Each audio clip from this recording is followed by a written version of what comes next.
Generation में जो है वो डिवाइड किया गया है। कितने जनरेशन में भाई? 5 जनरेशन में डिवाइड किया गया है। सबके बारे में थोड़ी थोड़ी जानकारी ले लेते हैं। जो इसका प्रथम जनरेशन था वो था 1942 से 1955 के बीच में। कब था? 1942 से 1955 के बीच में। ठीक है, अगर 1942 में आप देखेंगे तो क्विट इंडिया मूवमेंट की शुरुआत हुई थी, यहाँ से आप रेड कर सकते हैं। तो इसमें जो हार्डवेयर थे कौन कौन? Vacuum tube, magnetic drum, memory का प्रयोग किया जाता था। सॉफ्टवेयर में मशीनी भाषा का जो मशीनी लैंग्वेज है उसका प्रयोग किया जाता था। अब विशेषताएं बात करें तो इसमें कंप्यूटर का साइज जो है बहुत बड़ा होता था, खर्चीला था, सीमित एप्लीकेशन के थे। और इस समय देखें तो इनियाक जो था, इट्सैक था, electronic delay storage automatic calculator. इनियाक है, मैनियाक नहीं। ठीक है, दूसरी पीढ़ी की बात करें तो दूसरे देखो पूछ लेता है कि इनियाक जो है वो किस पीढ़ी में था, इडैक जो इडिसैक है वो किस पीढ़ी में था। आपके एग्जाम में ऐसे सवाल बनते हैं। ठीक है, वैक्यूम ट्यूब किस पीढ़ी में था, मैग्नेटिक ड्रम किस पीढ़ी का कंप्यूटर था, किस जनरेशन का था। दूसरी पीढ़ी की बात करें तो 1955 से 1964 के बीच में है। वैक्यूम ट्यूब की जगह अब ट्रांजिस्टर आ गए थे। ठीक है, मेमोरी के लिए मैग्नेटिक कोर तकनीकी का प्रयोग होने लगा था। मैग्नेटिक टेप, मैग्नेटिक डिस्क, इन सब का प्रयोग होने लगा था हार्डवेयर में। सॉफ्टवेयर में आपके मशीनी भाषा की जगह असेंबली भाषा आ गई, फॉरट्रेन भाषा आ गई, कोबल का प्रयोग होने लग गया। याद रखिएगा, सब एग्जाम पूछता है कि ये कोबल जो है किस जनरेशन का है। आकार में छोटे छोटे हो गए, संग्रह क्षमता और गति भी थोड़ी इनकी बढ़ा दी गई। इस टाइम का IBM का आ गया 7090, IBM 7094, CDC 160 से भैया यूनिवैक, ये याद रखिएगा, ये इंपॉर्टेंट है। यूनिवैक जो सीरीज है वो इस समय आ चुकी थी। किस जनरेशन में? आपके सेकेंड जनरेशन में आ गई थी। ठीक है, अब मैं बात करता हूँ थर्ड जनरेशन की। थर्ड जनरेशन आपका कब आता है भाई? 1964 से 1975 के बीच में आता है। इस समय इंटीग्रेटेड सर्किट यानी कि IC आ गया था। IC की शुरुआत पूछे किस जनरेशन से होती है तो थर्ड। OS सॉफ्टवेयर जो है आपका ऑपरेटिंग सब सिस्टम, उसका प्रयोग होने लगा। हाई लेवल लैंग्वेज आ गया, बेसिक्स का जो बेसिक लैंग्वेज है उनका प्रयोग होने लगा। कंप्यूटर का साइज और छोटा हो गया।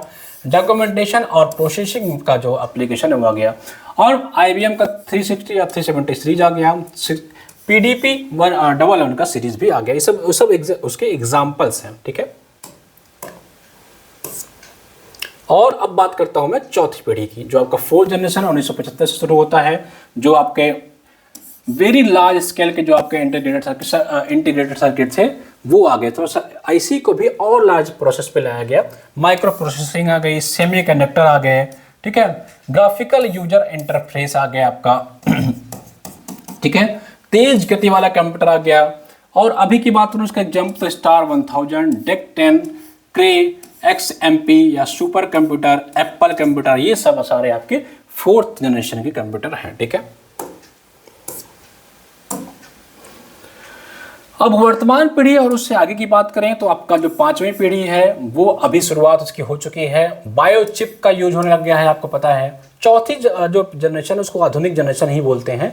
ये आपका आधुनिक और आने वाला जनरेशन हो सकता है जिसमें आपके बायोचिप का यूज हो रहा है। अल्ट्रा लार्ज स्केल का इंटीग्रेशन ULSI तकनीकी यूज हो रही है। सॉफ्टवेयर की बात करें इंटरनेट तथा मल्टीमीडिया, कृत्रिम बुद्धिमत्ता यानी कि आर्टिफिशियल इंटेलिजेंस ही पूछेगा। AI किस जनरेशन का है तो आपको बताना है फिफ्थ। सॉफ्टवेयर, हाई लेवल भाषाओं का प्रयोग, अत्यंत छोटा माइक्रो कंप्यूटर्स आ गए, आपको पता है। अभी क्वांटम चिप आपको मैंने कल बताया था ना कि हाल ही में किस कंपनी ने क्वांटम चिप बनाया है। ठीक है, माइक्रो सॉफ्टवेयर बनाया है क्वांटम चिप। कल के करंट अफेयर की क्लास हम लोग ने पढ़ा था। ठीक है, आसान बहुआयामी ध्वनि दृश्य टेक्स्ट, बहुत चीजें आ गई आपको पता है। AI, डीप फेक, डीप क्या तो टेक्नोलॉजी आ गई। IBM नोटबुक, पेंटियम PC, सन वर्क स्टेशन, ये सारे आपके जो है वो इस पीढ़ी के हैं। ठीक है, तो हम लोग ने देखा कि ये सारे आपके नए पीढ़ी हैं, 1 2 3 4 सबको देख लिए हैं। तो आप लोग इसको एक बार देख लेना, क्योंकि पीढ़ी से, कंप्यूटर के पीढ़ी से एक सवाल आपके एग्जाम में टकरा सकता है। चलिए, तो आज की क्लास में इतना ही। आप सभी को धन्यवाद। मिलते हैं अगले क्लास में। करंट अफेयर की जो क्लास होगी रात को 8:30 बजे डेली होगी। 9:30 बजे आपको मैम अंतिमा मैम की हिंदी की क्लास हो रही है। शाम को 6 बजे GS की प्रैक्टिस चल रही है। बैच से जुड़ना चाहते हैं तो अंतिम दिन तक हमारे बैचेस चल रहे हैं। आप लोग सारे लोग बैचेस से जुड़ करके नोट्स चाहे तो बाई कर लीजिए। देखिए, हमारा जो भी नोट्स आपको देंगे बिल्कुल क्रिप्स टू दी पॉइंट, उतना एग्जाम में आएगा जितना। फालतू की बातें, फालतू कंटेंट हम अपने बैच में डालते हैं। जिस हिसाब से आपको कंटेंट चाहिए, सब कुछ चाहिए, HN अध्ययन ऐप डाउनलोड करिए, सब कुछ आपको एक जगह मिलेगा। मिलते हैं एक और वीडियो के साथ। नमस्कार।